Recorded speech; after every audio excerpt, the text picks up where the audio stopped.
Welcome to Deleted Saves. On this episode, Silent Hill on PlayStation 1. Early in the history of survival horror games, the playable characters were people with combat training or some sort of survival skills. Soldiers, special forces, police, or detectives.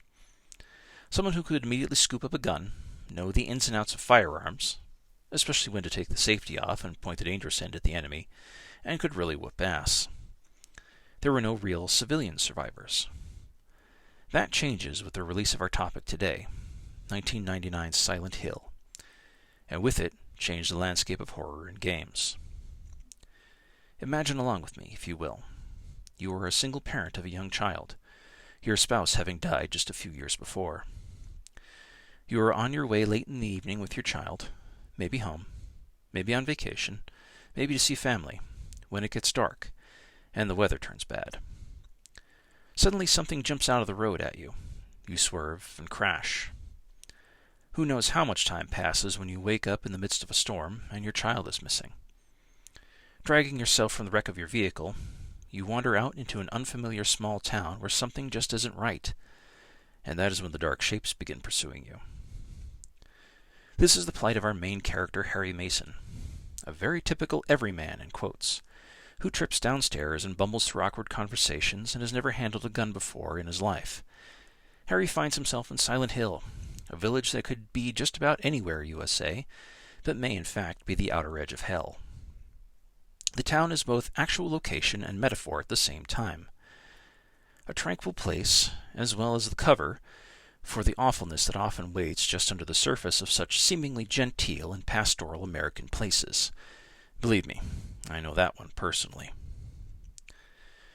Silent Hill is also one of the earliest concepts of open-world horror, meaning that you have the illusion of an entire town to explore as you will, looking for supplies and weapons and, in some cases, the story itself. Illusion because while some places are accessible, most of the town is window dressing, with only a few key locations being able to be explored. Thankfully, those locations are related to the main story, with a few fetch quest puzzles sprinkled in between.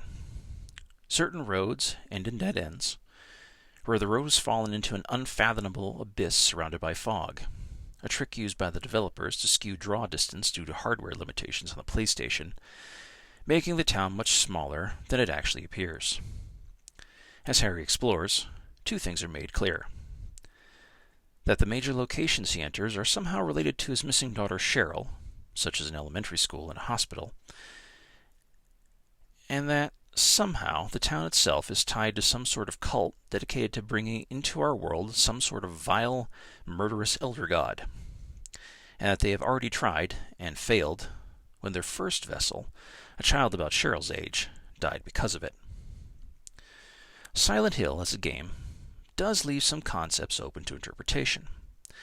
While the main plot is about a boring everyday guy getting his daughter back from a demon-worshipping cult, discovering the fact that he and his now-dead wife finding the daughter on a roadside near Silent Hill as an infant wasn't just coincidence, and slaughtering monsters of the id along the way, there are some things it does not explain. Is the town itself or the people that live there the ones who are corrupt? What is it with the strange symbology around the town that has nothing to do with the main story? Is Silent Hill even a real place, or does it exist only within a terror in the realm between the living and the dead?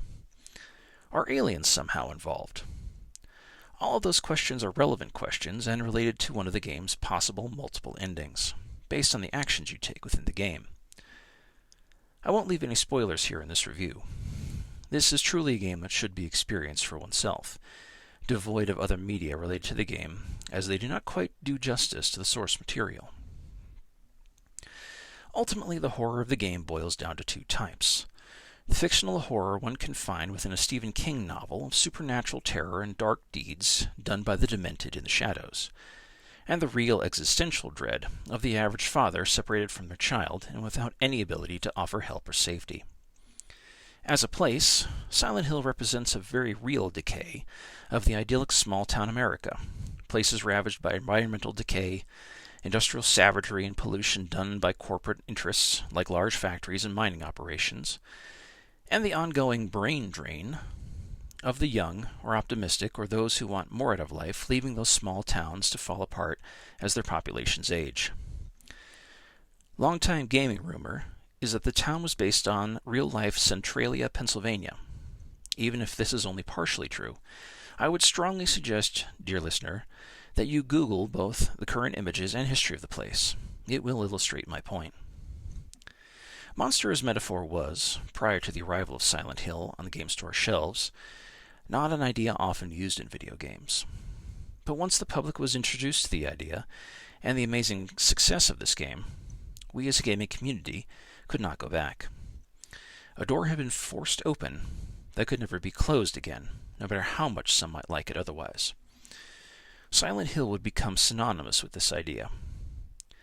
The era of the PlayStation 1 was a time of many groundbreaking ideas, both in what could be done with expanded hardware, as well as what was being done in the writing and creating spheres. With a more mature game, I don't mean gore and boobs, although those are certainly involved there, and a more mature gamer on the horizon. Soon, the PlayStation 2 would be upon us, and with it the sequel to Silent Hill, as one of its early offerings. But that is a discussion for another time. Thank you for listening.